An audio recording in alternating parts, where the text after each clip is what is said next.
अपने जीवन में पैसे के लिए कोई कार्य करिए, सोच समझ कर कीजिए। हमको इसमें पैसा मिलेगा या नहीं, पहले तय कर लीजिए, तो करिए उस काम को।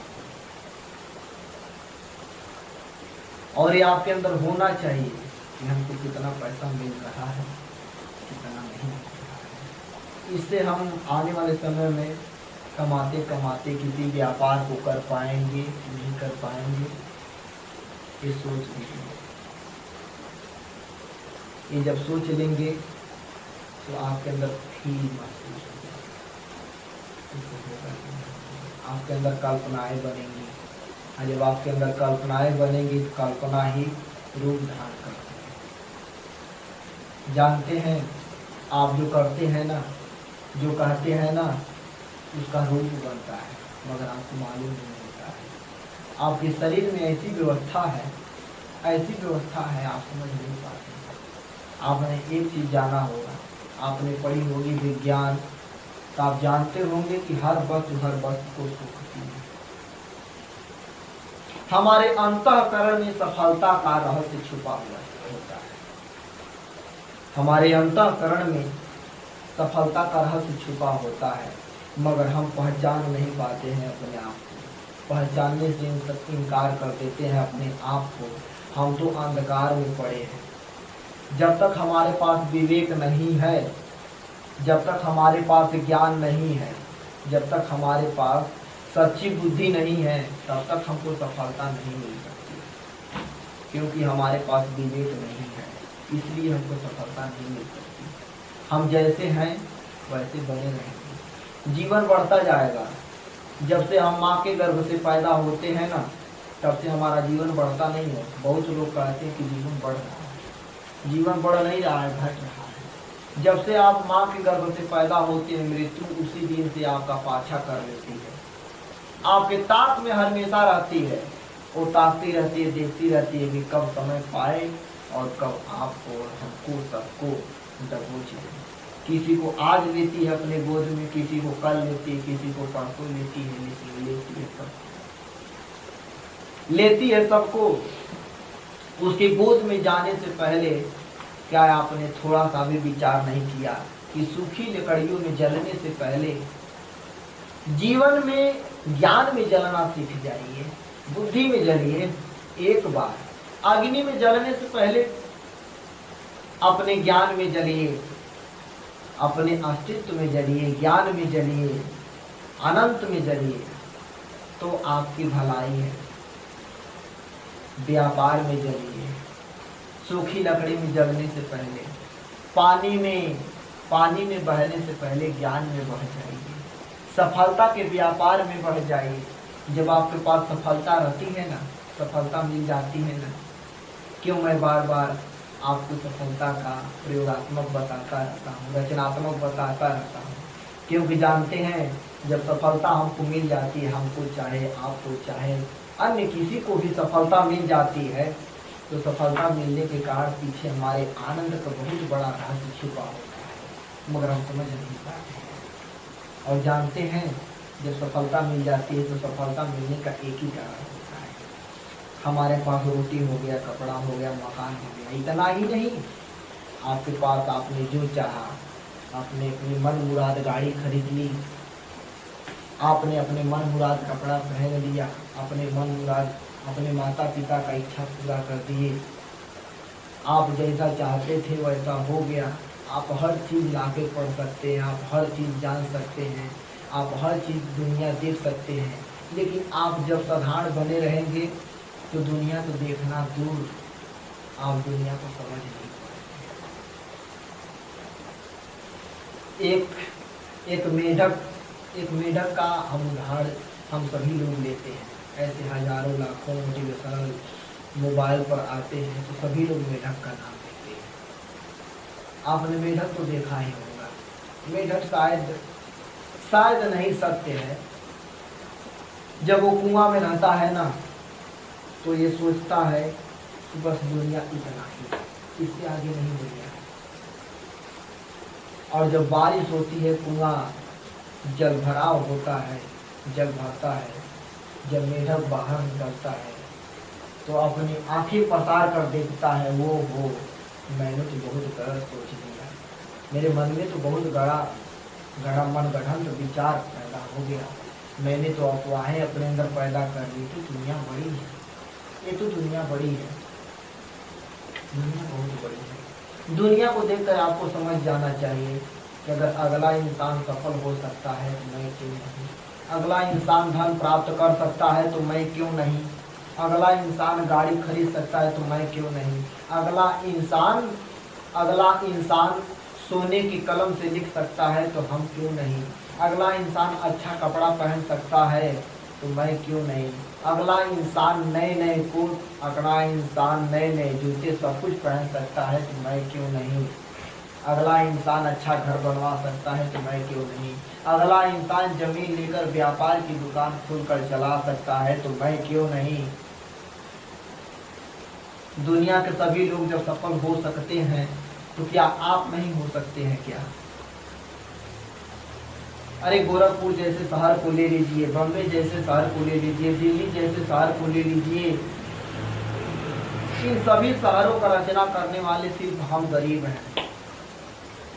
अमीरों की एक चीज लगती है, सब कुछ हमारा लगता है, शहर को बनाने में, शहर को रचने में हमारा सब कुछ खत्म हो जाता है। हम जो माँ का दूध पिए, अपने घर का साग सब्जी रोटी खाए हैं, सब कुछ हमारा खत्म हो गया। हर क्षेत्र के, हर गांव के जन जन कमाने बाहर हमारे शहर से लोग जाते हैं। उधर शहर के लोग, पढ़ा लिखा हुआ कभी ईंटा नहीं ढो सकता, पढ़ा लिखा हुआ कभी ईंटा नहीं ढो सकता, और ना ही आप जैसे सीमेंट का बोझ उठा सकता। वो अपने कलम को ही तलवार समझता है, अपने कलम की ताकत को ही लेकर, उसके पास वही तो ताकत होती है जिसको चाहता है राजा बना देता है, जिसको चाहता है अंक बना देता है। कलम ही एक ऐसी तलवार है, शायद उतनी धार लोहे के तलवार में नहीं होगी जितनी धार कलम में होती है। शायद उतनी ताकत किसी बम में, किसी मिसाइल में नहीं होगी जितनी ताकत कागज में होती है। चाहे वह कागज कोरा हो, चाहे वह कागज लिखित हो, कागज कागज क्योंकि उसी कागज से हमारा जीवन बदल जाता है, उसी कागज से हमारा जीवन बेकार है। जब उस कागज का हम मायने नहीं रखते हैं, उस कागज को समझते नहीं या पढ़ते नहीं, तो हमारा जीवन बेकार हो जाता है। जब उसी कागज को, उसी लिखित कागज को हम जब समझ लेते हैं, अध्ययन कर लेते हैं, तो हमारा जीवन एक सुदृढ़ हो जाता है, हमारा जीवन आनंदमय हो जाता है, हमारा जीवन सुख में बीतने लगता है। आप ये कभी मत सोचिएगा पढ़ते टाइम कि हम पढ़ रहे हैं यार, बहुत मेहनत कर रहे हैं, रातों रात पढ़ रहे हैं, कितना सौभाग्यशाली है, कितना सौभाग्यशाली हैं आप, कम से कम रात भर जग तो रहे हैं, पढ़ तो रहे हैं। एक बार हम ऐसे आपको भूत कल्पना में बातें ज़्यादा नहीं कहेंगे जाने के लिए, आप एक बार उन महापुरुषों की जरा जीवनी उठा के पढ़िए, जिन लोगों के पास कागज नहीं, कलम नहीं, पढ़ने के लिए कुछ नहीं था, दूसरों से किताबें मांग मांग करके, दूसरों से किताबें मांग मांग करके। अब्राहम लिंकन को ले लीजिए, उनके पिताजी लकड़हारा थे, अपने दोस्त से पुस्तक मांग के लाए, रात भर पढ़े, कुहासे के वजह से उनका पुस्तक भूल गया, उनके आंखों से आंसू आ गए। इतना अपने जीवन में 18 बार हारने के बाद अंत में जाके अमेरिका के राष्ट्रपति बने। अब्दुल कलाम को ले लीजिए, उनकी जीवनी उठा के पढ़ेंगे ना, आपको लगेगा कि अब्दुल कलाम को आज अब्दुल कलाम होना ही नहीं चाहिए था। जिस प्रकार उनकी जीवनी दर्शाई गई है उनकी पुस्तक में, उसको आपको पढ़ के ऐसा लगेगा कि अब्दुल कलाम को अब्दुल कलाम होना ही नहीं चाहिए था। वो तो गरीब थे, वो इतने गरीब परिवार के थे, खाने के लिए जिनके पास ऐसे अन्न की व्यवस्था था, पहनने के लिए कपड़े नहीं खरीदने जाते,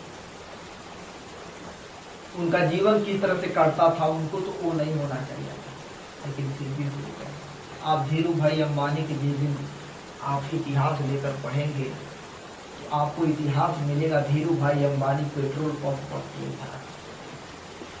तेल का कितना पगार होता है?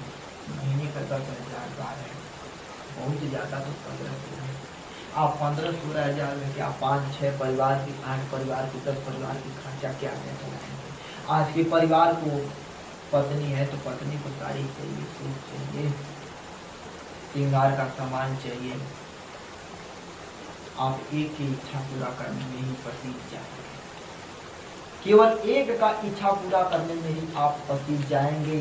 तो आपके बाल बच्चे उनको भी चाहिए। अगर पढ़ा रहे हैं तो उनको पढ़ने के लिए फीस चाहिए, कापी कलम के लिए पैसे चाहिए। आप कहीं जा रहे हैं तो आपके भी जेब में पैसे चाहिए। आप कहीं जाते हो रास्ते में तो आपको भोजन मिलेंगे नहीं। आपके पास पैसा रहेगा तो ही मिलेगा भोजन। पैसा रहेगा तो ही आप खा सकते हैं, अपनी इच्छा को पूर्ति कर सकते हैं। बिना पैसे के आप कुछ भी नहीं कर पाएंगे। घर है, भोजन बना ले रहे हैं, आपकी पत्नी बना दे रही है, आपके परिवार वाले आपको खिला दे रहे हैं। पैसा नहीं रहेगा ना, आपको कोई नहीं पूछेगा। ये बात सब पर लागू होती है। भाई साहब आप कैसे हैं? जब तक जेब में पैसे हैं, आपके पास पैसा नहीं रहेगा ना, आपकी सारी बुद्धि, आपका सारा ज्ञान, आपका सारा सर्वस्व फेल है, क्योंकि आपके पास पैसा नहीं है। आप जब इतना ही बुद्धिमान है, आप इतना ही ज्ञानी है, तो आपके पास पैसा क्यों नहीं है? आपके पास तो पैसा होना चाहिए, क्योंकि आप ज्ञानवान हैं, क्योंकि आप बुद्धिमान हैं। आपके पास तो पैसा होना चाहिए। वो बुद्धि कैसी? इस बुद्धि के द्वारा हमको पैसे ना मिले? अरे बुद्धि और ज्ञान तो वो है जो हमको रोटी देती है, कपड़ा देती है, मकान देती है, वो है बुद्धि, वो है ज्ञान। वो ज्ञान नहीं जो केवल कहने सुनने के लिए, बड़बड़िया जैसे बातें करने के लिए होता है। यहाँ कहे, वहाँ कहे, वहाँ कहे, हुआ कुछ नहीं, फिर घर पर आ गए। वो ज्ञान नहीं है।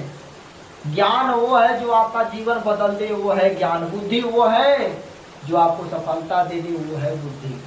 जो आपका जीवन सुखमय कर दे, वो है बुद्धि, वो है ज्ञान। जो आपको रोटी, कपड़ा, मकान, धन दौलत देती है, वो है ज्ञान, वो है बुद्धि। वो तो प्रत्यक्ष प्रमाण का धन है, वो तो आपके पास होना चाहिए। वो ज्ञान नहीं जिससे आपको कुछ न मिले। जिस ज्ञान से आपकी इच्छा पूर्ति ही न हो, वो ज्ञान क्या है भला? उस ज्ञान को लेकर बड़ाई क्यों कर रहे हैं? उस ज्ञान से हमारा क्या लाभ है? ऐसे में हमारा जीवन कैसे कटेगा? हमारे साथ साथ दुखित हमारे बाल बच्चे भी हो जाएंगे, हमारी सारी संतान हो जाएंगे, हमारी पत्नी हो जाएगी, हमारी बेटी हो जाएंगे, हमारे बेटे हो जाएंगे, हमारे पापा जी हो जाएंगे। पापा जी बेसहारे हो गए हैं, माँ बेसहारी हो गई है, लाठी पर चलने वाले हो गए हैं दोनों। आप अपने जीवन में सोच रहे हैं माता पिता का थोड़ा इच्छा पूरा कर दें, थोड़ा उनको कहीं घुमा दें। आज के ज़माने में वर्तमान की स्थिति देखते हुए क्या आप बिना पैसा के कहीं माता पिता को ले जा पाएंगे? कहीं नहीं ले जा पाएंगे, क्योंकि आपके पास पैसा नहीं। और पैसा इसलिए नहीं क्योंकि आपने पैसे के लिए कभी सोचा नहीं, पैसा कभी मांगा नहीं। आप अपने जीवन में संतोष कर लिए हैं, जो आपको मिलना था वो भी नहीं मिलेगा, क्योंकि आपने संतोष कर लिया। आज जब मनुष्य को संतोष हो जाता है ना, जब मनुष्य को थोड़े में ही संतोष हो जाता है, तो उससे आगे उसको कुछ नहीं मिलता, क्योंकि उसने संतोष कर लिया। जहाँ आप भूखे रहते हैं तो आपको भोजन मिलता है। आप इसी पर लागू कर लीजिए। आपको भूख नहीं लगी तो आप भोजन नहीं करेंगे। आपको भोजन अगर मिलने वाला भी रहेगा तो आदमी पूछेगा, आदमी पूछेगा, हर व्यक्ति आपसे पूछेगा। आप कहीं गए हैं तो आपसे आदमी पूछेगा आपको भूख लगी है, तो आप कहेंगे नहीं, हम तो खाना खाए हैं, हमारा पेट भरा हुआ है। ठीक है, उसी प्रकार जब हम संतोष कर लेंगे, आपको तो भूख लगी है और आपने कह दिया कि हम खाना खाए, हमारा पेट भरा है। यही बात जीवन के धन पर, धन का विज्ञान पर। प्रकृति जब धन देना चाहती है आप संतोष कर लेते हैं, हमारा काम चल रहा है, हमारा इतने काम चल रहा है। बहुत आप ज़्यादा करते हैं ना घर में एक टीवी ला के रख देते हैं। ये आंखें, ये बाल बच्चे और हम अपने यार से, अपने दोस्त से, अपने कुछ लोग से कभी उधर रहते हैं, कभी उधर रहते हैं। अंत में जब घर में आते हैं, उधर पे लौट के हमारे घर में सिर्फ एक चीज थी, हमारे बाल बच्चे सुखी है। हमारे बाल बच्चे सुखी है कि नहीं है।